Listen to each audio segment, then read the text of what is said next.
Young Prince Amleth is suddenly orphaned after his uncle kills his father, the king, and kidnaps his mother, the queen. Years later, after being found and raised by Vikings as a berserker, Amleth, the Northman, returns home and an epic revenge saga ensues.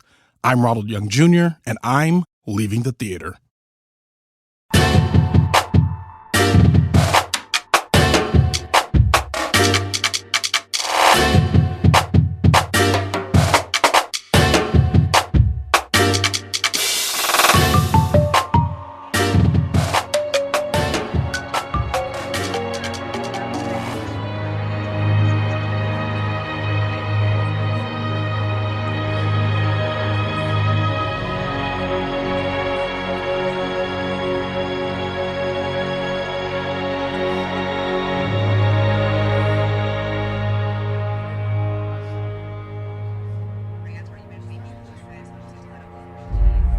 Check.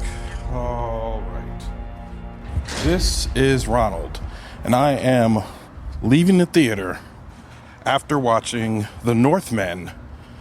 The Northman, directed by Robert Eggers, written by Sjon and Robert Eggers, starring Alexander Skarsgard, Nicole Kidman, Claes, Anya Taylor-Joy, Ethan Hawke, Willem Dafoe, and Bjork. And those last two names are barely in the movie, so don't waste your time. Ooh, that's how we starting, Ronald? Okay, so The Northman is a revenge flick, basically revenge porn. Well, no, actually I can't. I guess that's a totally different thing. But if they can make something that was pornographic about revenge, this would be a movie about it, and that's what I'm trying to say. In the terms of it being pretty gratuitous and kind of not being it being gratuitous in its violence and pretty gruesome in its violence, and not necessarily having a direction or any of that. It felt just like, I think they call some films torture porn. I mean, that's what I would call this, even though I know revenge porn has a completely different connotation. So, so we're going to start off the episode with a bit of an explainer, eh? The movie is about this guy who, when he's a kid, his father, played by Ethan Hawke, is killed by his uncle, played by Claes, I think, and his mother is Nicole Kidman, and they try to kill him, but he escapes, and he disappears, and of course when he comes back, he's a fierce fighter, sworn to avenge his father.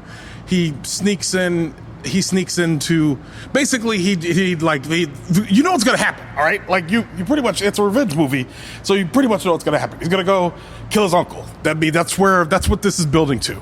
I didn't enjoy this. I didn't enjoy this at all. I didn't have a good time. The violence felt gratuitous.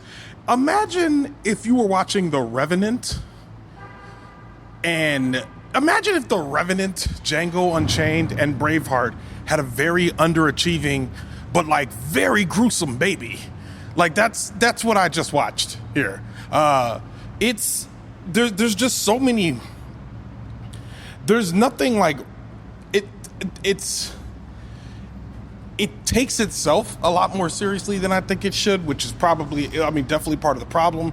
There's a lot of screaming in it and very extreme, bad posture. The whole movie, Alexander Skarsgard is kind of hunched over for some reason, and they don't really explain why, except that he kind of just sticks his neck out and kind of hunches his back in a way that I don't know if it's supposed to be intimidating but it doesn't work. I remember watching this and being like, man, I wish you would stand straight up. This is not good.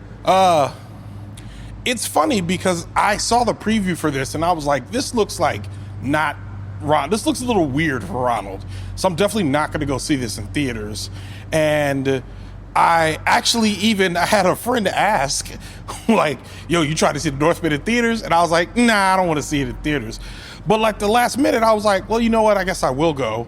And here I am saying, man, I was really right just watching the preview, because it's a weird movie. There's a lot of weird things happening. A lot of there's a lot of Norse mythology and a lot of Viking stuff, which I mean, it's fine if you like that sort of thing.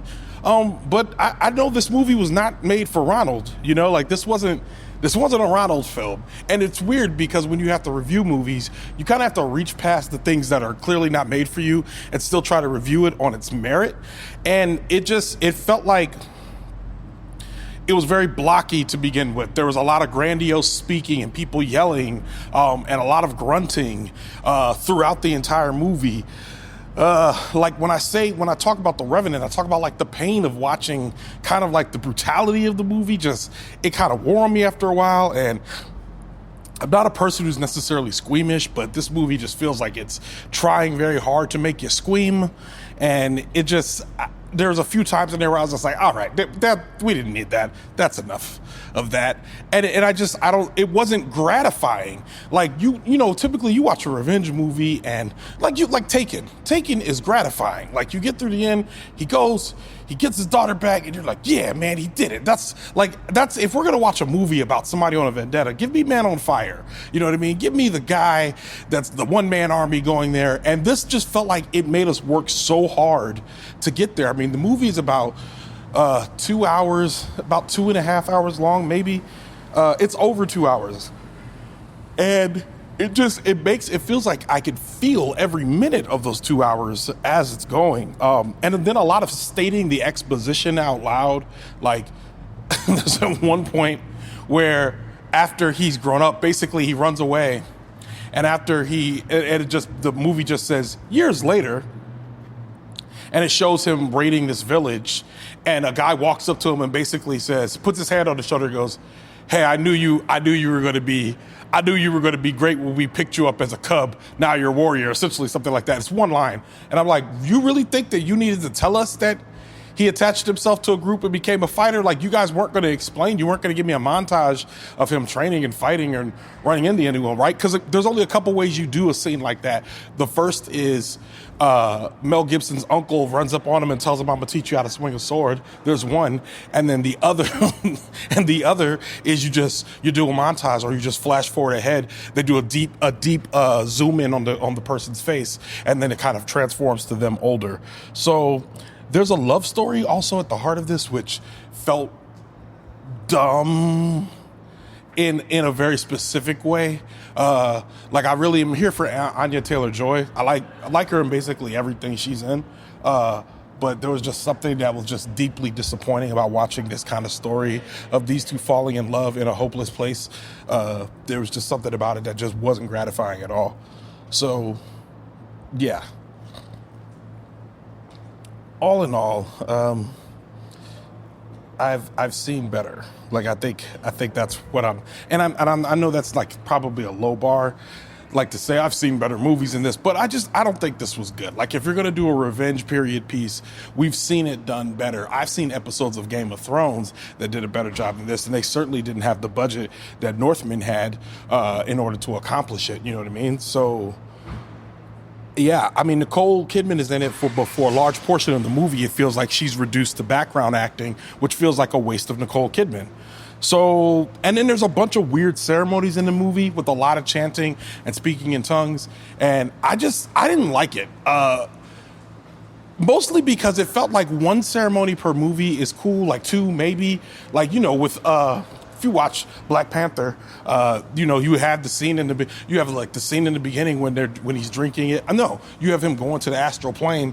You have he goes twice basically, and then later on another person goes. But it's all useful. It all makes sense. You know what I mean? Anytime if you're gonna have like extra ceremonies in a movie, it just feels like all of them should have some sort of function. And I watched like several ceremonies of people by the fire either grunting or chanting or cutting themselves or pouring blood on somebody or cutting off some head or something. And I'm just like, what am I? Why did you make me? Why, Ronald, did you make me watch this? I say to myself, listening to this episode in the future, why, Ronald, did you make me watch this? Yeah, I mean, that's basically it. I didn't like it. I gave it 2 of 5 stars. I gave it 1.5 of 5 stars. I didn't like it. I liked Sonic way better than this. So yeah, 1.5 of 5 stars. Not quite 1 star. I mean, I'm sure somebody's going to watch it and be like, hey, yeah, it's, what you got to understand, Ronald, is the blah, blah, blah. But I'm just telling y'all it's not good. I'll be the first one to tell you it's not good and it's not for me. It's both not for me and not good. By its own merits, I don't think it's good. And also, it just wasn't for me. I shouldn't have seen this movie. So, yeah, with that, Leaving the Theater is a production of Oh It's Big Ron Studios. Theme music by the mysterious Breakmaster Cylinder. To find out more about this show and other Oh It's Big Ron Studios shows, follow me on Twitter and Instagram at Oh It's Big Ron. That's at ohitsBigRon. This episode was mixed by Thomas Tyra of Bias Studios. Thank you, Thomas. If you like this show, I host another show for HBO called HBO Docs Club. Check that out wherever you listen. Leaving the Theater will be back soon. Thanks for listening.